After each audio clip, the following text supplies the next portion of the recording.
Well, I've got the lathe bed sitting back up on the bench now. Everything is just sitting there. I haven't removed any of the masking yet. I brought this in last night just so that it wouldn't get any condensation or anything on it. It's a 15-minute dry paint supposedly.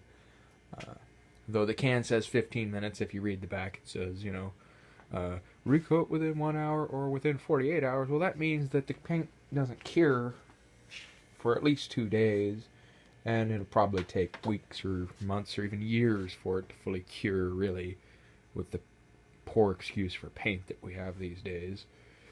But I did want to set it up there and kind of get a look at it and sort of decide where I wanted to tune that paint up a little bit, and I've come to the conclusion, even though there's a couple of little runs here and there on the feet, they're in such positions that you don't see them at all.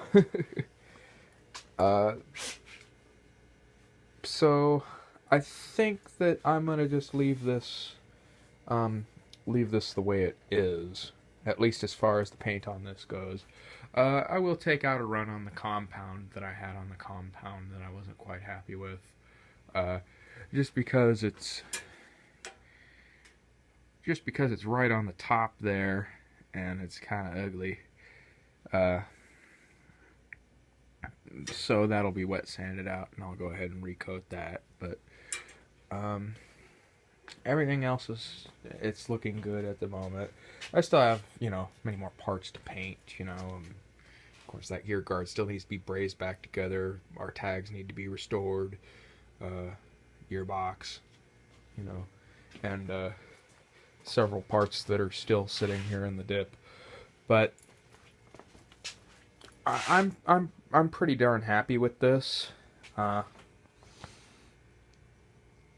It looks damn good, and I must say the video doesn't really do it justice. So this is gonna be this is done for all intents and purposes. Do have one or two slight runs in the tailstock that I will get rid of, just because I don't want to see those. There's one right there from trying to spray up in here and get good coverage inside. Okay, so I was informed that this was actually held by a taper pin, this aluminum pulley on here. And so on closer inspection I looked at it, and yeah, that is a taper pin hole, but as you can see, it's already been taken out. So this pulley is stuck fast to the shaft, and it has no set screw in it, nor does this collar. And I was able to turn this collar a little bit with the spanner wrench. But so this is going to be a little bit of a job here. What I'm thinking about doing is I could probably suspend this in the dip, just so that it gets these portions, and then that should loosen it up enough, to get that out. We don't want to put the aluminum in the dip because it will eat the aluminum away, and we won't have a pulley anymore, and we'll have to get a new one. So we want to try to avoid that at all costs. Although I don't, I don't know. With South Bend parts, you might find one for pretty inexpensive, and then sometimes, it'll cost you a friggin' fortune to get that part. So I've noticed with the South Bend parts that the prices can be all over the map. So anyhow, yeah, I just thought I would show this real quick. Haven't pulled I haven't pulled the masking tape or anything off, but there's no sense in pulling it off right yet, since it's just really basically serving to protect the ways. All right. So yeah, we'll see you in the next clip here. Well, we've got our bed feet bolted back on, in their correct orientation due to the file mark that I put in there previously. And things are looking pretty good. I just set the tailstock on there because, well, I couldn't help myself. It just looks so pretty. And now we've got something to build a lathe on. So, I've been working on today, so I just came out here. I haven't had a chance to do too much on this except for bolt the bed feet on and to go ahead and pull the masking tape off the ways and get a little oil on them.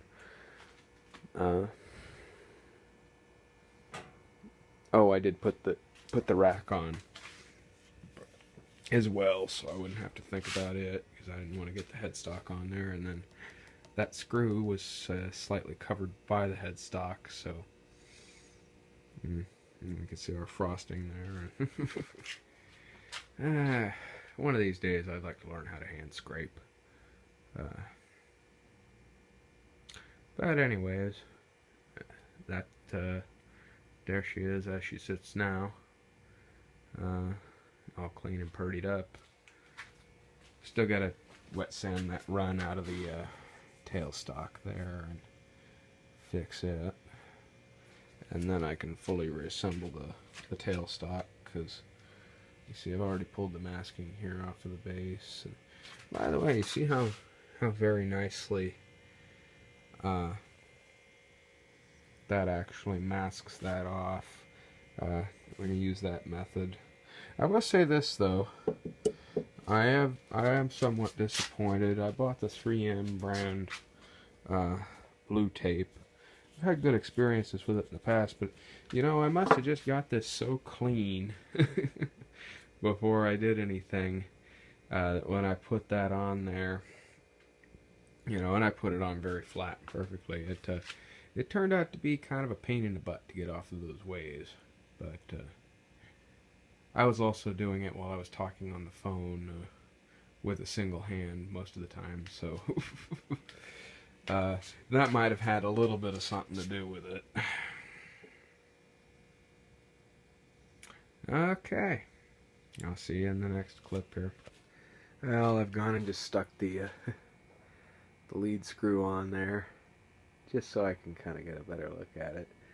This is really not good to have this sitting in there unsupported, but you know, that lead screw bearing is so freaking hefty that I doubt it's gonna really do any harm just hanging there for a bit.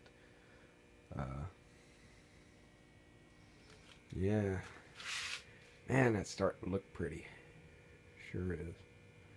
You might notice too, you know, the ways aren't perfectly brightened up, you know. Some people might be tempted to go and like do a Scotch Brite or a sandpaper or something to make it look, you know, shinier, but you don't want to do that. It's a precision machine surface. You know, it's already had enough off of it, you know, with the wear and stuff. You know, really, it'd be nice if it all looked like it, if it all had that frosting, you know. That's what you would want, really, ideally.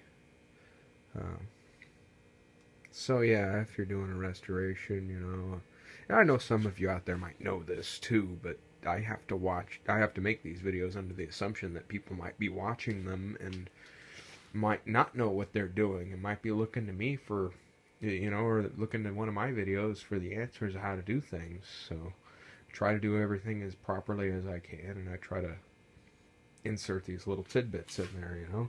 Clean it, but don't sand it, don't take any metal off of it.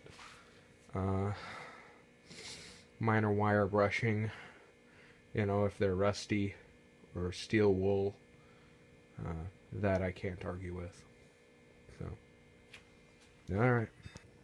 Well, I said I had some of them little rivets for putting tags on, and boy, I sure do.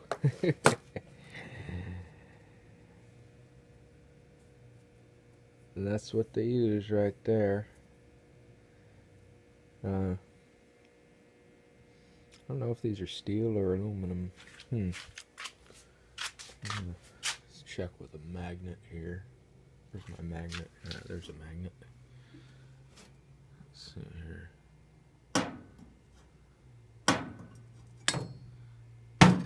Yeah, those are aluminum, all right, as I suspected. Don't know where these came from, and you know, I can't tell you where to buy them. Search around on the Fleabay there, or someplace online. I'm sure they're available. Maybe McMaster, probably McMaster if you'd know what to search for. But anyhow, I do have them, so that's nice. So I'll go ahead and restore the warboard tag soon and reattach it, because I did have to shear the old rivets off to get it off because they were blind. You know, these came from my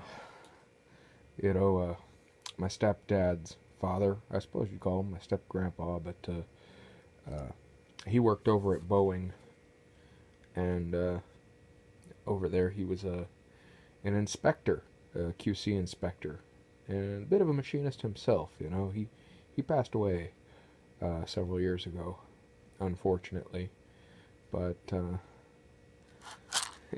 don't know where he got these. He might have pilfered them from the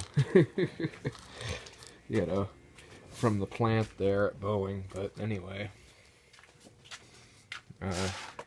he was also a rather prolific model maker. He's got some things in some of the museums and stuff. Donald Boone, or Don Boone, is the name. So, you know, that's where those came from. I'll be using them. I'm just glad I found them in the... It's, you know, a lot of these little drawers and stuff, you know, were his, and, you know, it's probably every kind of piece of hardware that you can imagine in one of those drawers somewhere. That the key is finding it when you need it. So over the years of working in this shop, and now that I'm sharing this shop, I've kind of learned what's in what drawers, and I have permission to use whatever I need in there at will. So I just thought I'd show that to y'all. You know, if anybody knows the proper name for those, or a source for them, I'm sure a lot of people might find it handy. So if you could go in the comments section and let us know, that would be much appreciated. All right. Now on to the next bit. I was just getting a little look at this switch here, and the thought occurred to me, I have absolutely no idea how to wire this thing. So I'm gonna have to do some research there. I was thinking I would probably end up just keeping the switch. I know I said I would ditch it, and I still might, but it shouldn't be too hard to rig it up so just that we only have a one direction switch instead of having the reversing feature, because as I've said, you don't really want a reversing motor on a lathe with a threaded spindle. It's got a nice looking old switch, you know, it's got the ribs up there and things, a little bit deco look, you know. Yeah, so even if and when I do end up changing the switch to some other form of switch, I may just keep that housing, gut it, and reuse it. So, anyhow, got some more paint parts sitting outside with the paint drying on them. Dropped a couple more parts in our dip here. And yeah, next scene, we're going to start putting some of this back together.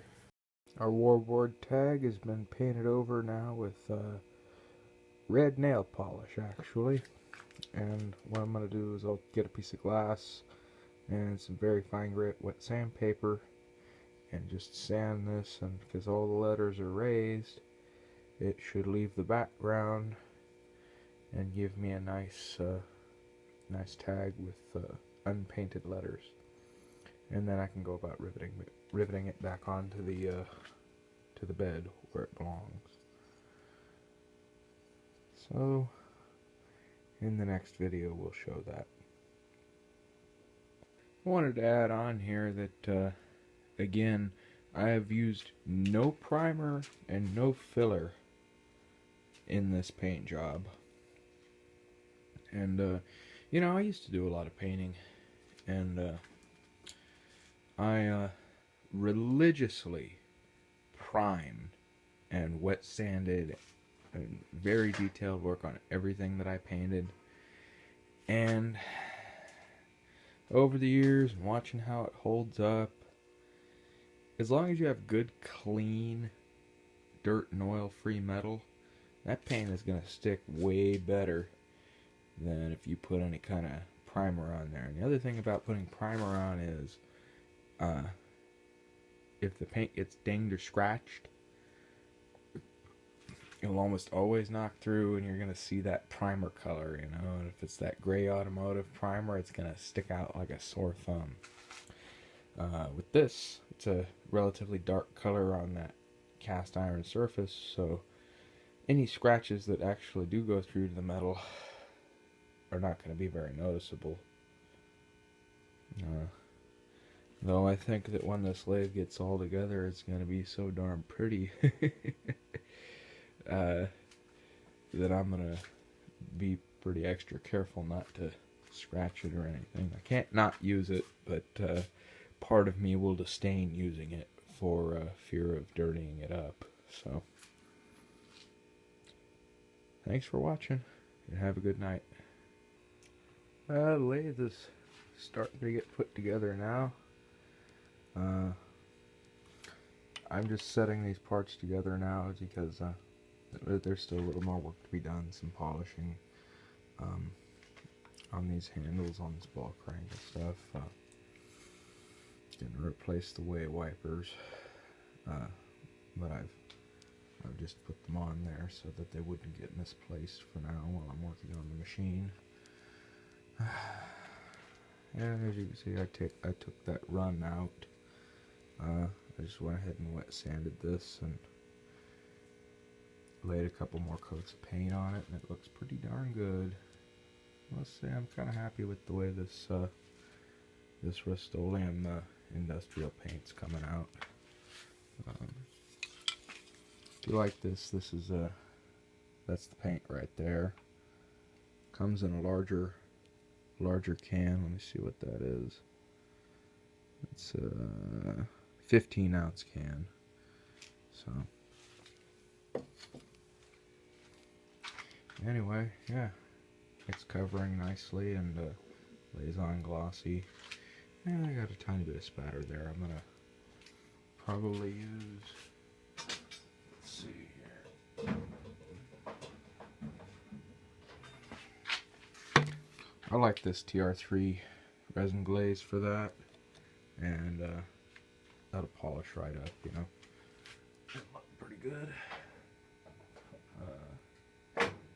You know, it is a casting. It's not going to be glass smooth, but make it look nice. Also took the run out of the tailstock. You see I've got the tailstock sitting here all reassembled.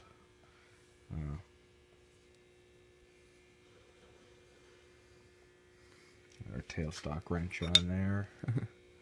Fits perfect. So that's nice. Everything's painted there. It's a little dark right now. This light up here has gone out, so I'll have to fix that or get a new one or something. I don't know. Still have more parts sitting outside drying.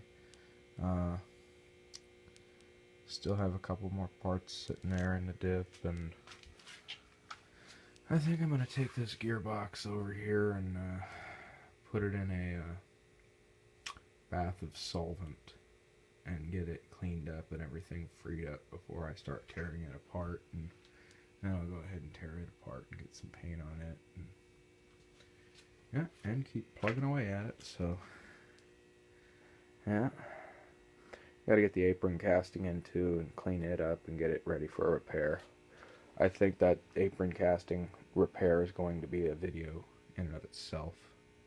So I think I'm gonna wrap this up for now. Thank you for watching. If you like these videos, like them. If you have any questions or have something to say, by all means, leave a comment. And if you'd like to see more, please do subscribe. And have a wonderful day.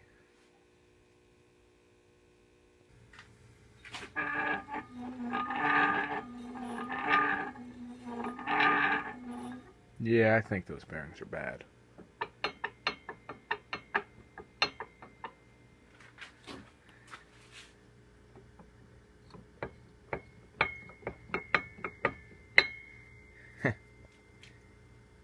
All right.